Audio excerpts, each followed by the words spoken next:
Hello and welcome to another Zap Carnage video, and today we are going to be talking about the Necrons because I finally read the book and it took me just like about half a year, but that's okay. It was probably more than that. It's almost a year now since it came out, but anyway, the important thing is I actually read it, mostly. Dang! So, today I thought I would do my army list for you guys because I haven't done an army list in ages. Unfortunately, I am in London at the moment and all of my miniatures are in Dorset. Most of my videos in next month are going to be coming from Oxford as well. I got to sort out Wi-Fi for a new house there. But I'm hoping that I'll be able to move a load of my Warhammer stuff around and then I'll be able to do the Get It Painted challenge from Nick. So yeah, that's going to be a lot of fun. I have no idea what to paint yet. But anyway, let's get into this army list. Keep in mind that I have not played this in a very long time. And reading the Codex, I really feel like we've missed the golden age of Necrons. Like, it's all gone now. There will be so many nerfs on the really good things. Like, the Doom Scythe is, like, horribly damaged now because the death rate kind of sucks. The wraiths are nowhere near as good as they used to be with the whip coils because you don't make it initiative 1, you just go to initiative 5 and it's like 5? But I could have made a 10 or... I don't know, it's okay, it's what we've got, we work with it, right? So thankfully I started putting the list together and I was like, oh my god, I can't remember how many amazing things I can put into a single army. This army focuses on having really fast attack power, and having like mediocre support. I know generally, like if you're going tactical and you're playing competitive, you want really fast, or you used to want really fast troops, just so you could get into the key positions. Now, I'm not so sure because I haven't played so much, but I just wanted to make an army list which was really strong and did a lot of damage. So this is what I've come up with. So first off we got the Destroyer Lord, obviously. I was originally going to give him a War Scythe, but then I ended up having like 12 points left over, so I was just like, get rid of the War Scythe, give him a Void Reaper. Because the Void Reaper looks so cool! I don't know, if you've seen the picture of the new Overlord, you can see it's really, really similar in style to the one that I actually created for Nick. So there's a comparison of them there for you. If you think that GW has stolen my design, which potentially they may have done, then let me know. It's fine, they did that. Anyway, so that's technically what the Void Reaper looks like. And I think it's pretty awesome. Now I'm going to have to make my own one again though, because Nick's got my one. Or I could just buy the new miniature, which could end up being my Get It Painted challenge, because I love painting Necrons. They look awesome. And the next unit, 6 wraiths with whip coils, because they have to have whip coils. Whip coils were always the best thing. But now, like, what is this, GW? Whip coils only just making us initiative 5? I can't do stuff with that. Like, so what if I can beat Space Marines with that? Fine. So I can beat standard troops, basically. But I can't beat heroes anymore? Like, wraiths used to be the ultimate death machines now, and they're just sort of, oh, we're only initiative 5. Help.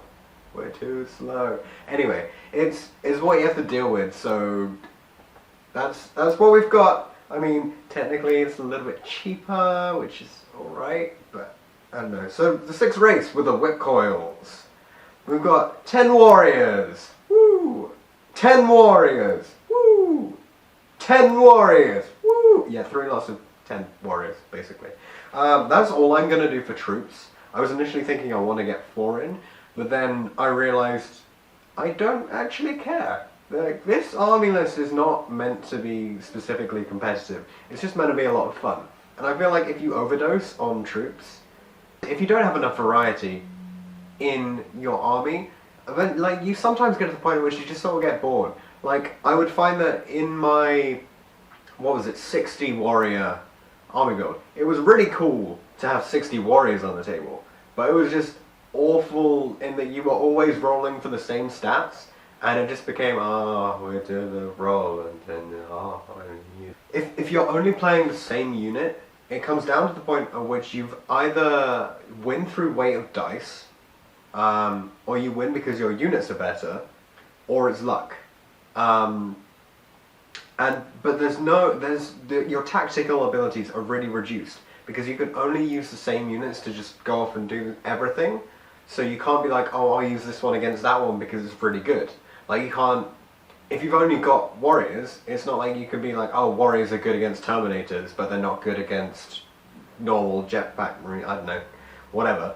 So you can't send them off to do different things. So you have to just send them everywhere, and that gets really boring after a while. I mean, no offense to all the people who love playing 60 warriors. I did it. It was fun. It was great having that many, but you get bored of it. I did anyway. So, 30 warriors in total. Then we've got 10 death marks. I still love death marks. They look fantastic. I really like the I think it was Mini Wargaming who did the stealth effect for the Tau stealth suits, and I put that on my death marks because I think it just looks really, really cool that you can have them blending into the scenery. I also wrote a little bit of sort of fan fiction to do with death marks online. It's on the Dark Cloud blog, which should be up there somewhere. This is Zach Carnage 40k blogs. There's a link down there. Go and check it out. Then we've got 3 destroyers. This army is meant to be like fast attack and slow support. So the slow support is the warriors, the fast attack is the fast moving things. So we got wraiths, we've got destroyers, death marks are kind of fast. So we've got 3 destroyers. It's because I just like them as a unit. Like, destroyers have always looked awesome. They're like bolted onto platforms basically. They're insane.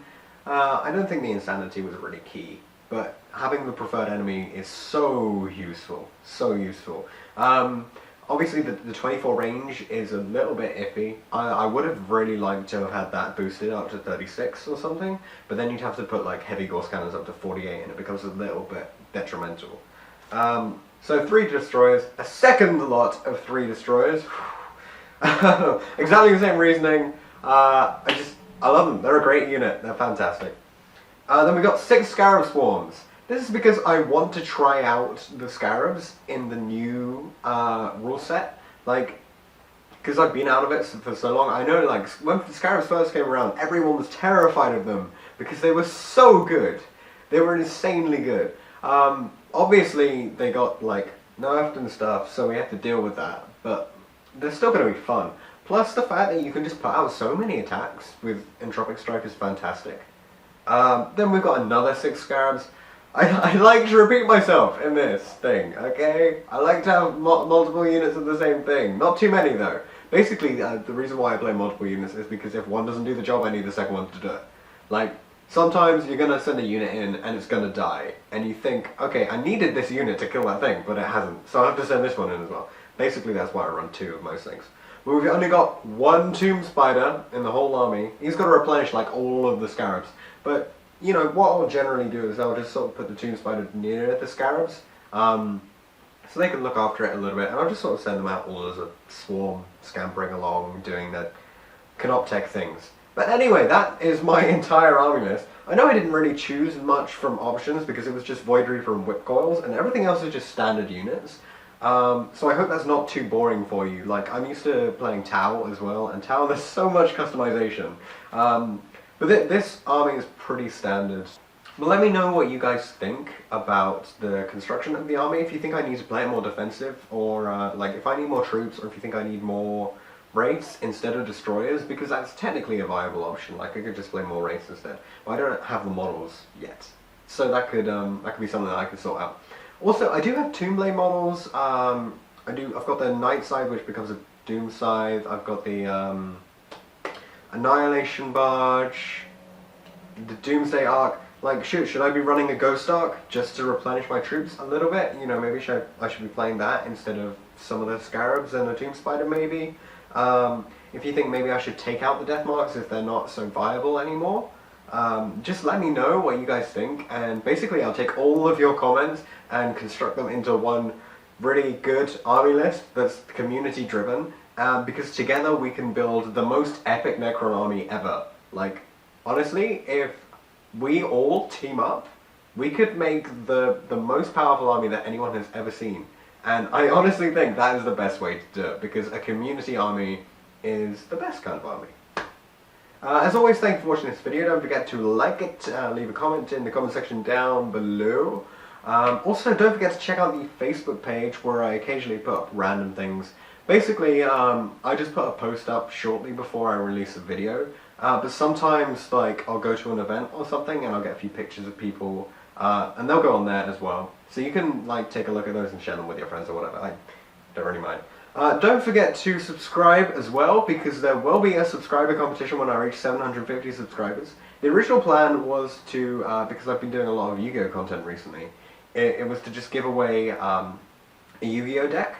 But what I'm thinking is that we'll have like a Yu-Gi-Oh and a Warhammer winner.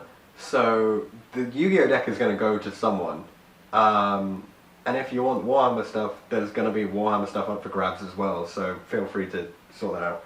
Also, I know a couple of people have been talking about how YouTube is drastically reducing the amount of money we get. I know that I get like a third the amount of money that I got last year, even though my views have gone way up. So it's all down to people clicking on ads. So I know this sounds really lame, but if you could just like click on my ad just once, that would really support me, because I need the money to buy the prizes so I can give them out. Basically, the more people that click on my ads, the more prizes I can give out and the more frequently. If enough people clicked, I could probably give them out every 100 subscribers. Or even like fewer than that. I could probably give them out every 50 if enough people clicked. But as always, thanks for watching this video, and I'll see you guys in the next one.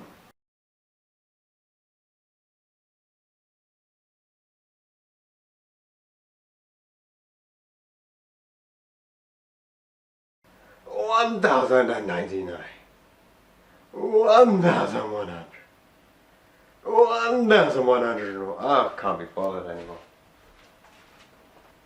Let the juggling practice commence. I drink tea now.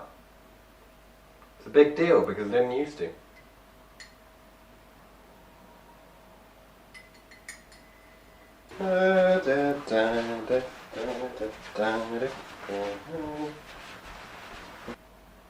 Jesus! Whew! How do...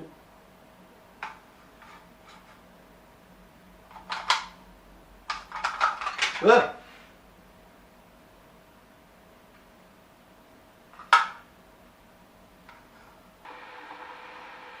This is my friend.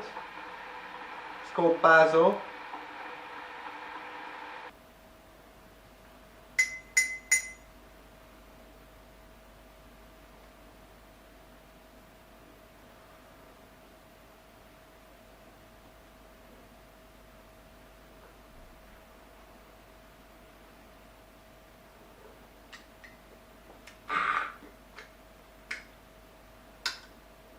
Right on the tongue. Right on the tongue. Yep.